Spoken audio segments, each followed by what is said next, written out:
tu vas le voir comme mari de lui. C'est votre avis, non? Est-ce que vous comprenez? Donc, habillez-vous de manière sobre. Soyez, couvrez-vous. Vous n'êtes pas obligé d'être dans le style. Ça, c'est le monde. Le monde fait des choses pour nous pervertir. Tout ce que le monde fait, c'est pour contrecarrer ce que Dieu a fait.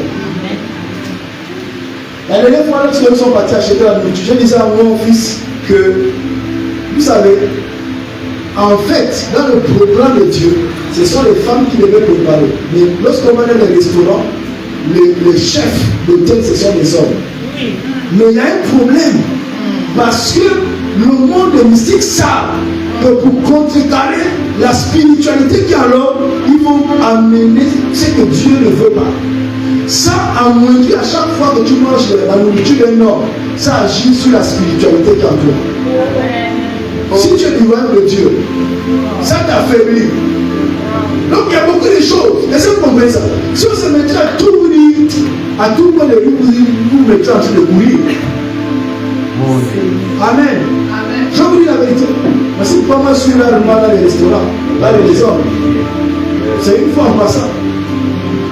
Vous comprenez? Parce que je ne veux pas que ça entache ce que je transporte. C'est le monde qui a tout planifié, tout est fait sur cette terre. Dieu dit c'est la guerre. Alléluia. Nous sommes en guerre. Donc, frères, retenez bien cela. Alléluia. Amen. Je vais lire Philippiens chapitre 2, le verset 6 à 11. Nous sommes toujours dans le point Jésus, le roi parfait d'un royaume inébranlable. Amen, amen. Amen.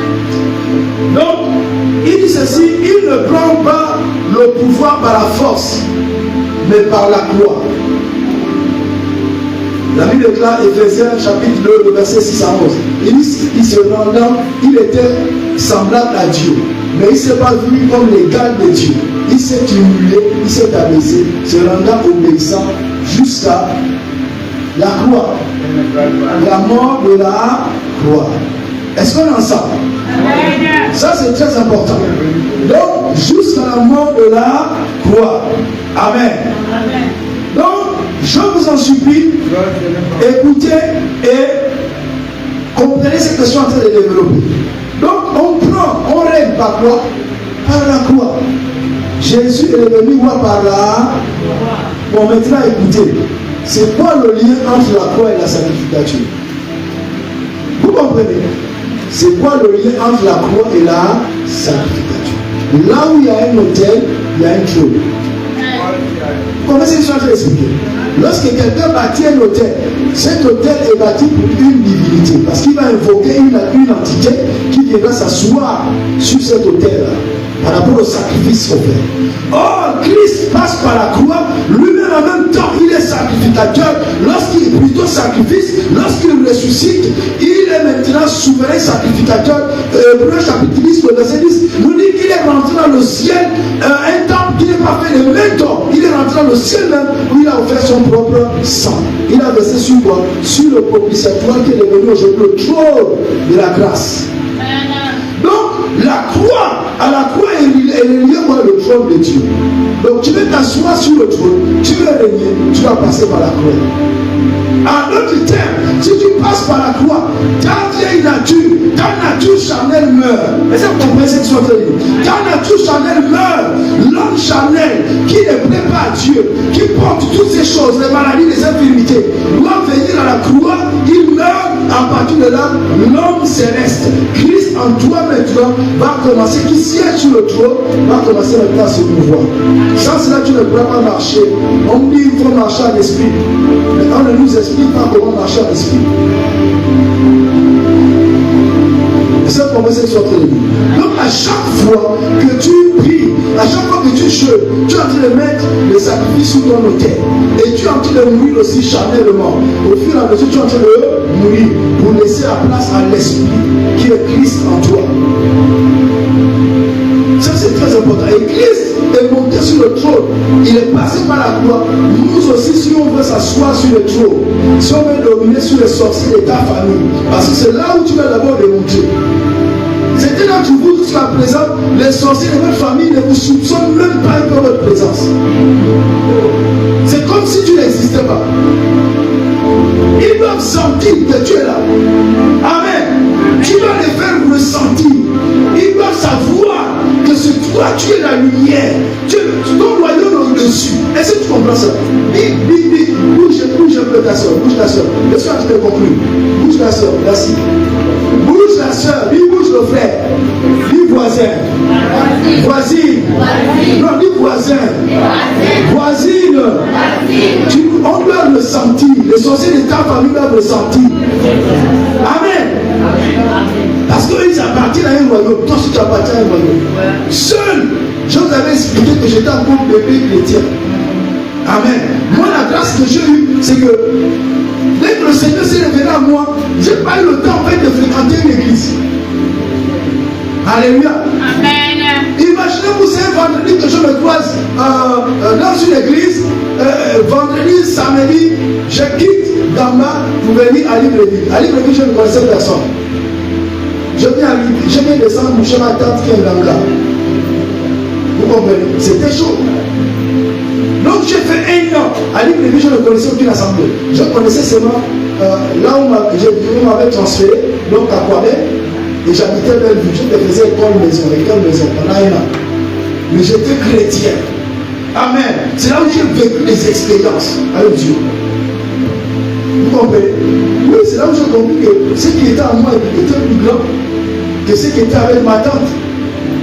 Amen. Parce qu'il y avait des confrontations. Alléluia. Amen. Donc, frères et sœurs, tu dois savoir que ce qui est en toi est plus grand, plus puissant. À un moment donné, ma tante était venue me dire, bon, ce n'est plus possible pour toi de rester chez moi. Parce que mes esprits sont venus me dire que ta maison est devenue la maison de Dieu. Et que l'on t'abandonne maintenant à cause du petit chrétien que j'étais. Je ne connaissais pas toute la Bible. J'avais la conscience du monde spirituel. Alléluia. J'étais conscient. Donc, chrétien, tu dois te réveiller. Gloire à Dieu, dis gloire à Dieu. Bon, maintenant, c'est lève. Lèvons-nous.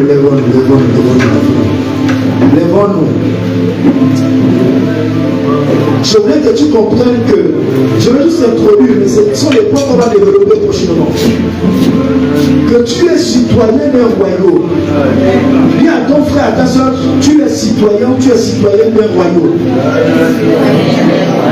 Est-ce que tu comprends ce que ça veut dire? Ça veut dire quoi? Ça veut dire que nous sommes citoyens. Philippiens chapitre 3, le verset 20 dit, nous sommes citoyens des cieux.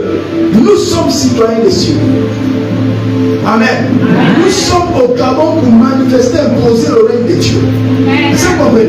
Mais notre citoyenneté, c'est dans les cieux. On dit notre citoyenneté dans les cieux. Cela implique quoi? Un style de vie aligné avec le roi. Un style de vie qui impose l'obéissance, qui impose la foi et la sainteté. On aura le temps de développer l'obéissance, la foi et la sainteté. Donc tu as une citoyenneté. Tu dois comprendre aussi que tu es aussi héritier du royaume. Amen.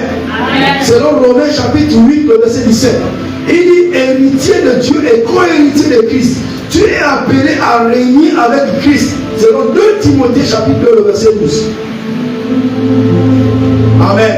Amen. Voici pourquoi chaque jour tu dois prier que ton règne vienne. Dans ta vie, dans ton foyer, dans ta maison, dans ton ministère, partout tu es, que ton règne vienne. Tu refuses, n'est-ce pas, les royaumes de ce monde, bâti, n'est-ce pas, sous le péché, l'orgueil et la peur. Voici pourquoi il ne faut pas avoir peur. Vous comprenez? N'ayez pas peur. Dieu est avec vous. Il y a quelque chose de grand à l'intérieur de toi. N'oublie pas cela. Je vais juste l'introduire. On aura le temps. Dans chaque enseignement de mercredi, on va aller en profondeur, on va développer. Amen, amen. On a 3 mois, on parle au-delà de la royauté, royaume, loi, on va insister parce que chacun de nous doit rentrer dans la dimension de la royauté. Amen. Alléluia. Amen. Tu dois rentrer dans cette dimension. Je verrai maintenant qu'ensemble tu rentres maintenant à l'intérieur de toi. Je ne sais pas ce que le Saint-Esprit a déposé dans ton cœur. Je ne sais pas quelle est la pensée, n'est-ce pas, que le Saint-Esprit a déposé dans ton cœur. Je voudrais maintenant que tu entres à l'intérieur de toi et que tu prennes conscience. Je ne sais pas. J'ai envie de te poser pendant que tu es à l'intérieur de toi. As-tu accepté Jésus comme roi de ta vie? Je ne sais pas. Est-ce qu'il est seulement sauveur? Est-ce que tu l'as pris comme roi?